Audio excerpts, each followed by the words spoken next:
The summer I turned 22 was supposed to be like every other one before it. Long, dull, and predictable. I spent my days working at my dad's hardware store for almost nothing, living under his roof because, according to him, and the bank, college was a waste of time and money. Being at home meant being the family's punching bag. My brother, Caleb Mercer, was the golden child.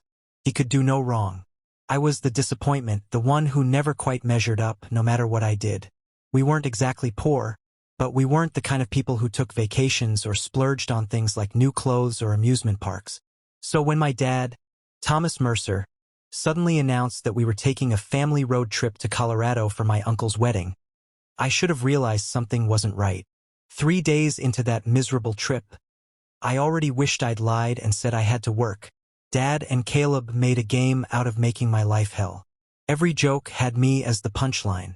Every car ride turned into an interrogation about what a failure I was. Mom, Margaret Mercer, would occasionally whisper, "That's enough," in that frail, performative voice of hers, but we all knew she wouldn't actually stop them. My father wasn't your average cruel man. Thomas was something worse. He was the kind who'd wake you at 3 in the morning to scream about the trash not being taken out. The kind who'd throw away your things if they were left out for a minute too long. The kind who'd look you dead in the eye and tell you you'd never amount to anything, and then laugh like it was the funniest thing in the world. Caleb caught on quick. If you weren't like Dad, you'd end up like me. So he became Dad's little clone. That morning in Colorado, we stopped at some half-forgotten rest area. There were endless fields stretching out into the distance, mountains on the horizon, and a sad-looking building with flickering fluorescent lights and a pair of vending machines that probably hadn't worked in years. I'd been sleeping in the back seat, cramped between luggage, my neck stiff, my eyes heavy. When we stopped, I stepped out to stretch and use the bathroom. I didn't take my phone, it was charging in the car. Didn't take my wallet either. Why would I? We were in the middle of nowhere. I remember exactly what I was wearing. A faded Metallica t-shirt, ripped jeans, and a pair of worn-out Vans. It was hot, the kind of dry heat that sticks to your skin, and I could hear Dad and Caleb laughing about something when I walked into the restroom. I was gone maybe 10 minutes. When I came back out into the sunlight, the car was gone. At first, I thought they'd just moved it. I walked around the entire rest area, squinting at every vehicle that came and went. But our dark green Suburban was nowhere to be seen.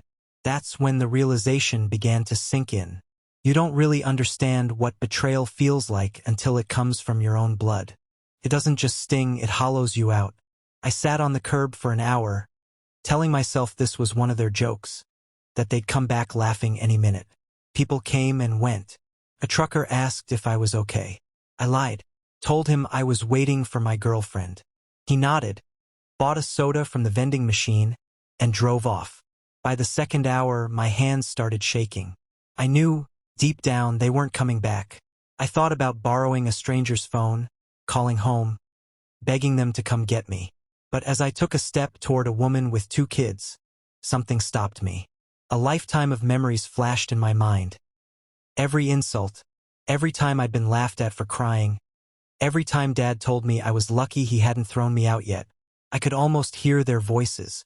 Caleb, he's probably crying right now. Dad, he'll figure it out if he's not as stupid as he looks. Mom's quiet, useless voice. Thomas, that's enough. And I made a decision. I walked over to that woman and asked to borrow her phone. But I didn't call my family. I called a homeless shelter in Grand Junction about 40 miles away. I told her my family had to leave suddenly and that someone was coming to pick me up later. She hesitated but ended up offering me a ride into town. That night, I slept in a shelter for the first time. No phone, no ID, no money, just the clothes on my back. A guy named Jake, who worked there, let me use their computer to look up how to get a replacement ID and find nearby jobs that paid cash. The next morning, I walked into a diner called Sonny's and asked if they needed help. The owner, Rita Hale, was a 60-year-old woman with silver hair streaked purple and arms covered in tattoos. She looked me up and down and said, "The dishwasher quit yesterday. You steal from me, you're dead. Start now." And just like that, I had a job. For the first time in my life, I was making my own choices, even if they were small ones.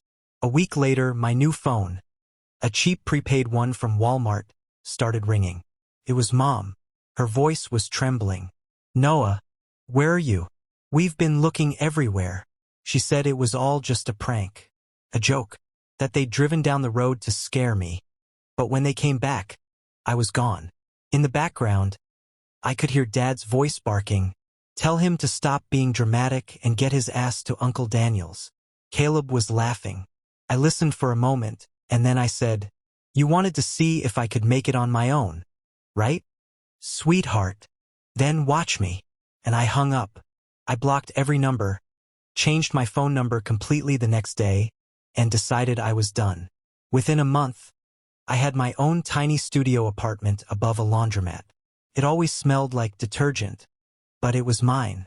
I kept working, moved up from dishwasher to line cook. Rita taught me how to chop vegetables properly, how to bake, how to show up even when you're tired. Sometimes I'd check my old email, just to see. There were messages from Mom. "Please come home." From Dad. "Enough of this childish stunt." From Caleb. "It was just a joke, dude. Stop being such a baby." I never replied. Not once. Because here's the thing. Once you taste freedom, you stop craving approval. 5 years after that day, I saw Caleb's name again. In a newspaper article someone had shared online. He'd gotten a DUI, wrapped his car around a telephone pole.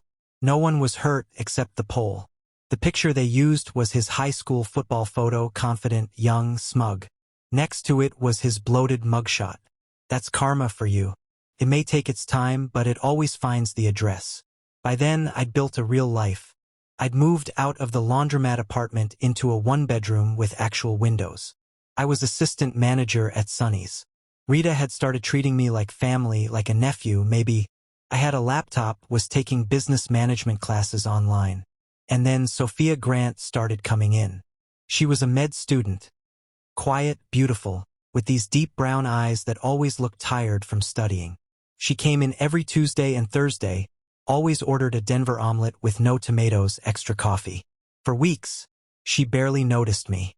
Then one day, she pointed to my name tag and said, "You know your name's spelled wrong, right?" It wasn't, but I laughed anyway. After that, I started wearing name tags with random misspellings just to make her smile. For months later, we went on our first date. A year later, she moved in. It wasn't easy. I still had nightmares, panic attacks, moments where I doubted I was even worth loving. But Sophia stayed. 3 years in, Rita asked me if I wanted to run a second Sonny's, on the other side of town. Not own, run. But still, it was an opportunity one never imagined having. I said yes. For 6 months, I barely slept. Worked non-stop. Lost 10 pounds. But the restaurant thrived. For years after being abandoned, I helped Sophia pay off part of her student loans. She cried real, messy tears. And for the first time, I felt like a real human being. I found out through Facebook that Grandma Edith had died. Mom posted a long, emotional tribute filled with heart emojis. Grandma Edith had been the only person in that house who ever defended me. She used to sneak me money, whisper, "Save this, for when you finally get out." I thought about going to her funeral. Sophia said she'd come with me. Rita told me, "The dead don't care if you're there. Do what brings you peace." So I didn't go. I sent flowers. Signed the card, Noah. No address. No note. A week later, Mom started posting about signs from heaven. Caleb made cryptic comments about lost sons. Dad stayed silent, which was louder than words. Then I got a friend request from a stranger. No posts, no friends. The message read, "Hey, it's Uncle Daniel. Your mom gave me your old email, but it bounced. Your dad's been asking around. Are you okay?" I blocked him immediately. That night, I had my first panic attack in 2 years. Sophia found me on the bathroom floor, gasping for air. She sat beside me, shoulder to shoulder, and whispered, "They can't take anything from you that you don't give them." The next morning, I called a lawyer and set up a restraining order just in case. 15 years after that rest stop, my life looked completely different. Sophia had finished med school and was working at a local clinic. We had 2 kids, Grace, 7, and Owen, 4. We lived in a modest 4-bedroom house with a yard that never quite grew the way I wanted it to. Sonny's had expanded to 3 locations. I wasn't rich, but I was steady, happy. Then one day I got a LinkedIn notification. Someone had viewed my profile 27 times. The name, Caleb Mercer. I didn't think much of it until 3 days later, when Nina, one of my waitresses, came into the back room and said, "Noah, there's some family asking for you." I thought she meant Sophia's family. But when I walked out front, there they were, my father, my mother, Caleb, and a young woman hovering behind them, Caleb's new wife. Dad looked older, smaller. Mom's hands trembled. Caleb tried to act casual, but his eyes gave him away. We sat at a corner table. They told me how they found me, through a magazine feature, Rocky Mountain Rising, 10 local success stories.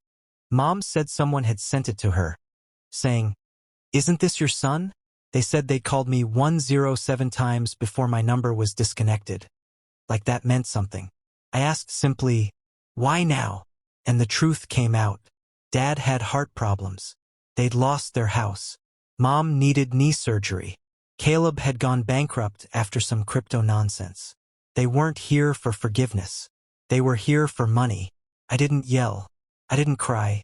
I invited them to dinner. At my house. That night, Sophia cooked enchiladas. Grace set the table, forks all on the wrong side. Owen wore his Spider-Man costume because, apparently, Tuesday was Spider-Man Day. When they arrived, Dad called Sophia Sarah.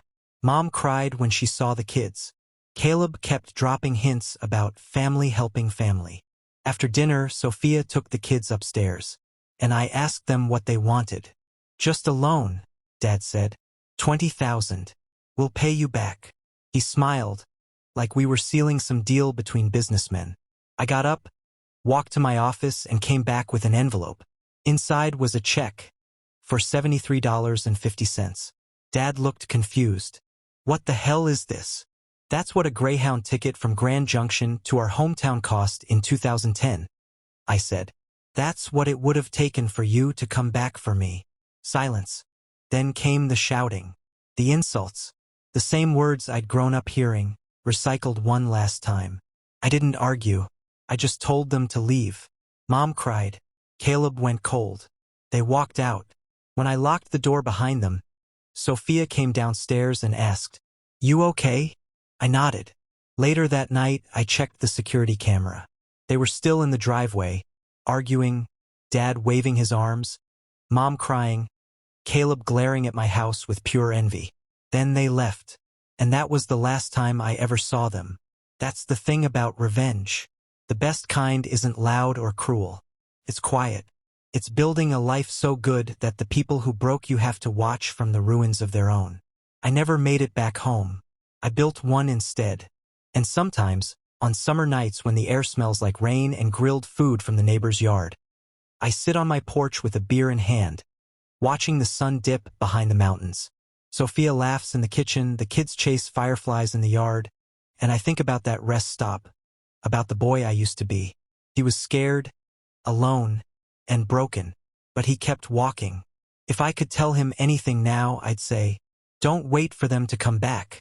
Build something they'll never understand. Because forgiveness isn't for them.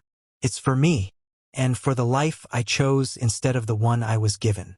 You just heard a story of betrayal, survival, and quiet revenge. If it left you thinking, hit like, share it forward, and subscribe for more true emotional stories that'll stay with you long after they end. Every click helps another story find its voice.